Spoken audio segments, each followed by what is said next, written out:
En tout cas, tous les arbitres de Liga, que ce soit Liga, Coupe du Roi, Super Coupe d'Espagne aussi, je cite, ils doivent commencer à changer leur maillot rouge qu'ils portent. Les arbitres doivent désormais porter le maillot du Real Madrid. Parce que ça fait un moment, j'ai pas envie de parler de ça, mais regardez-moi ça.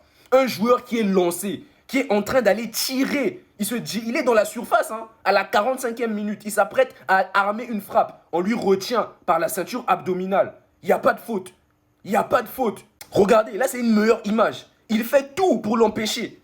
Tout. Il met son pied devant. Il retient par le ventre. Mais malgré ça, il y a des gens avec toutes les images dans une petite case, avec plus de 7 écrans. Ils n'ont pas vu ça.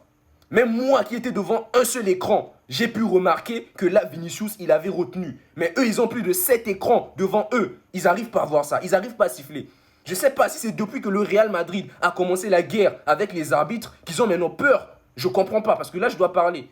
J'avoue, en début de saison, il y avait des situations défavorables du Real Madrid. Ils ont beaucoup parlé, ils ont ouvert leur gueule, ils ont cité des arbitres. Mais là, quand c'est en leur faveur, ils ne parlent pas. Depuis le match de championnat passé du Real Madrid, on a vu. Moi, j'ai pas voulu parler. Je me suis dit, bon, c'était peut-être une erreur. Mais là, quand je vois ça, je suis dégoûté du football. Parce que là, Sociedad méritait son penalty. Il méritait d'aller en mi-temps en menant 2-1. Là, on les a handicapés.